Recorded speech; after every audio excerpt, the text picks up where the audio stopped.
Welcome to another edition of Who's Better Baseball, the podcast where we answer a simple question on each show. Who's better at baseball? I'm your host, Ryan Finkelstein, managing editor at justbaseball.com, and today we're discussing my latest article for the site.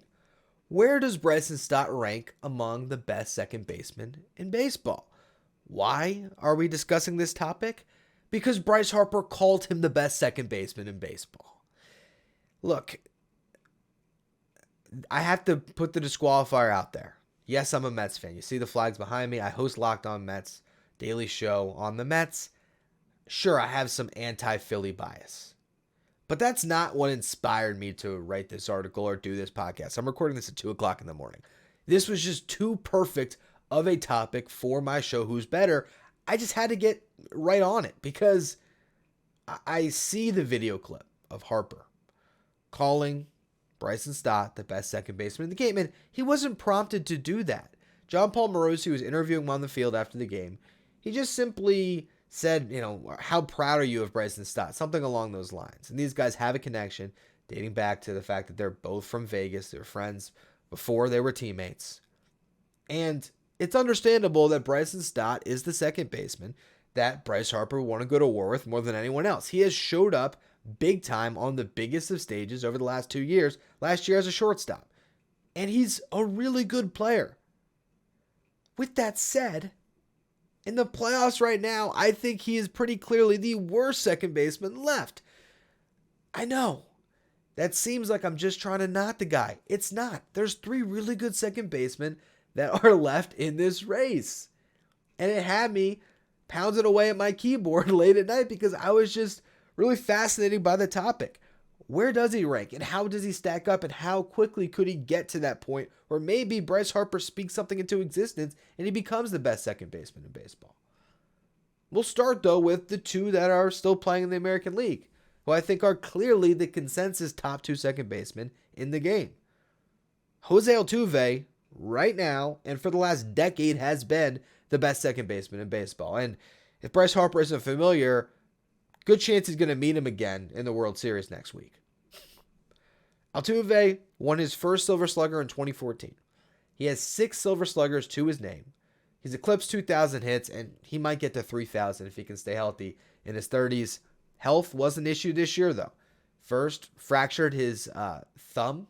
Was it his thumb or his finger? It was his thumb. During the World Baseball Classic. Got hit by a pitch. Missed the beginning of the season, then he had an oblique injury later in the year. So he only played 90 games this year. With that said, in those 90 games, he was worthy of another Silver Slugger. He hit 311, had a 393 on base, a 522 slug, hit 17 home runs, stole 14 bases.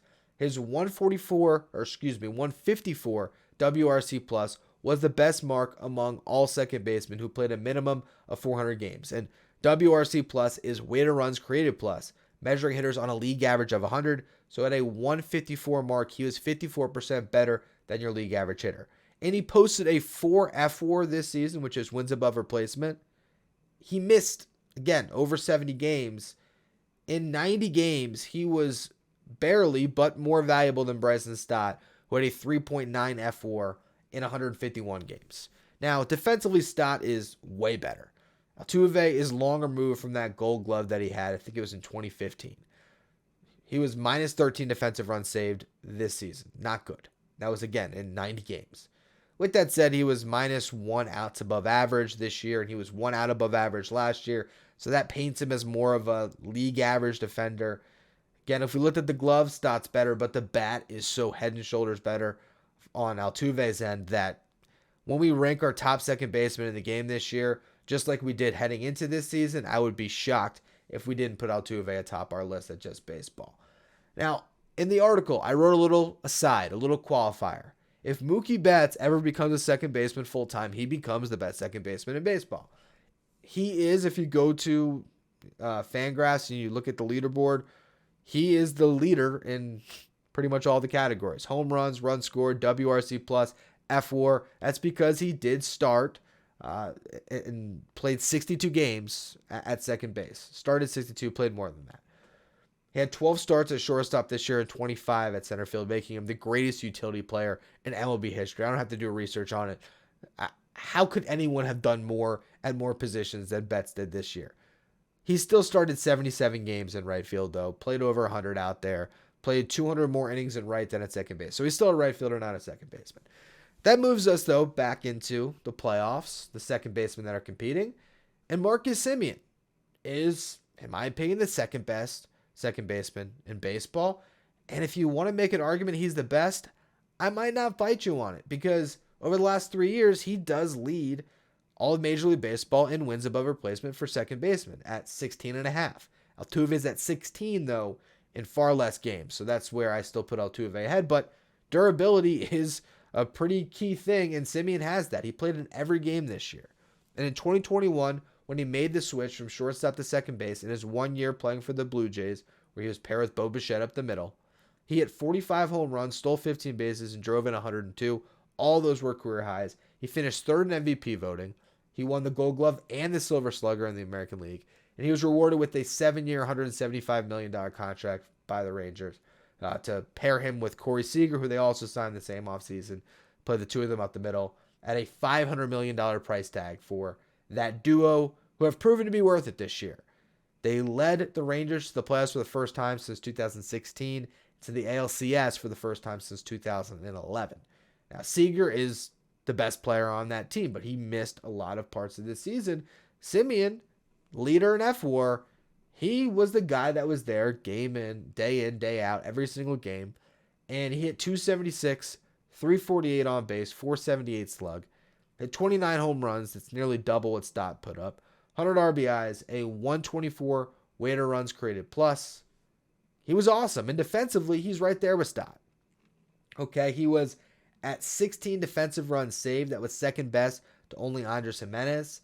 He was at 13 outs above average. That was fifth best in baseball among second basemen. Stott was better in outs above average at 17, but he was worse in defensive runs saved at 6. You can't even give Stott a clear edge there because Semien is that good with the glove. And he just turned 33 years old. So he could fall off in the next couple of years, but that hasn't happened yet. So Stott is squarely behind those two. Best you could call him is third among Major League Baseball second baseman, but I don't think he's third because I don't even think he's the best second baseman in this series he's playing. Ketel Marte has been awesome in the playoffs. He had a great bounce back year. He is about to tie a MLB record for the longest hitting streak to start a postseason career, tying Marquise Grissom, who had 15 hits, or a 15-game hitting streak to start his playoff career. Marte got hits in all 4 games back in 2017, and he has hit safely in all 10 games for the Diamondbacks this year. He's hitting 372, 400 on base, 605 slug, 2 home runs, 4 doubles, and he had the walk-off hit in Game 3 against the Phillies.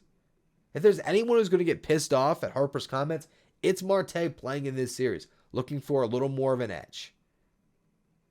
Now, Stott has played great. I'm not trying to knock him. Okay, if you watch these games, he's in every at-bat, and he is just incredible at second base, making so many clutch plays. But in this playoff run, he's hitting 237, a 302 on base, 316 slug. He hit an incredible grand slam in the wild card round to put the Marlins away in Game 2. That's his only extra base hit in the playoffs. Marte has been outplaying him this October. I don't think that's some crazy take. And during the season, you look at their numbers, Stott did have him, and batting average, it was negligible. It was like 4 or 5 points better. Marte had him in on-base percentage by 20 points, slugging percentage by 65 points. Stolen bases, Stott had the edge, stole 30 compared to just 8 from Marte. But you look at their overall offensive production, Marte is 127 WRC plus, 26 points better than Stott. And you look at wins above replacement, at 4.2, he was slightly better than Stott. He also hit 25 home runs compared to 15 from Stott. So, look, if you were to tell me over the next 5 years which second baseman would I want, I think I'd probably pick Stott.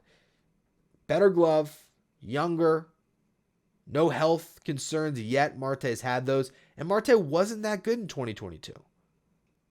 But right now, if you had to rank which one's better, when we do this in a month or two for the same, we rank our top 10, I feel like Ketel Marte is going to be third on that list. and at least ahead of Stott. So then, as I go through my article here, we get to a section that will probably frustrate Phillies fans because they're going to be like, why is he still on this? Why hasn't he just given Stott his due or just get off the topic? But I got to ask the question, is Bryson Stott even a top 5 second baseman in baseball? I think he's squarely in the top 10, don't get me wrong. But is he in the top 5? I start off the discussion in this article at Luis Ariz because Ariz was pretty awesome this year. He just won another batting title. He won one in the American League, 9 wins, one in the National League. Call him maybe the second best offensive second baseman to Altuve. With that said, the defense really drags him down. He had a 3.4 F-WAR compared to Stott at 3.9 because that's how bad he is with the glove. That actually ranks him as the 10th most valuable second baseman this year, where he actually falls behind far inferior offensive players like Andres Gimenez and Thairo Estrada. That's how much the glove weighs Ariz down. I'll see when we do our rankings. There is a chance that Ariz finds somewhere in the top 5. Our co-founder, Just Baseball Arm Laden, is a Marlins fan. I don't think that's going to skew the rankings, though. He's pretty impartial. But we'll see. The glove could carry it. I think we might rank Stott ahead of him, though. I think I would. So, hey, Phillies fans who already hate me, there's one win. Now we get to 2 players that I feel like are very comparable to Bryson Stott. Ha-Seong Kim and Nico Hoerner. These are all guys who shine with the glove. They're the 3 finalists for the Gold Glove in the National League. And they all steal bases. Hoerner had 43. Kim had 38. Stott had 31. Kim, I think, was the best player this past season. His WRC plus certainly suggests that at 112. He also leads them in WAR as well. Now, you look at the WRC plus of Hoerner and Stott at 102 and 101. They're just slightly better than league average hitters, where Kim was higher than that, although he did fall off a bit as the season wore on. They're all close, though. You could tell me that it's ranked in any order with the 3, and I probably wouldn't be mad at it. There's one more second baseman to discuss, and it falls right back to the NL East. Ozzie Albies. The dude hit 33 home runs and drove in 109 this year. I've always historically been low on Albies, but the production speaks for itself. I would not be surprised at all if he found himself in the top 5. So, again, you look at the top 3, I think right now it's the other 3 guys that are in the playoffs, ironically enough. It's Altuve, Semien, kind of go down a couple of pegs, but then you still get to Marte. And then if you're ranking beyond that, there's kind of a short list of Kim, Hoerner, Stott, Ariz, Albies, like those 5, where I think anybody you can sort of pick their poison on guys they like more. Notice, as a Mets fan, I've yet to say Jeff McNeil's name.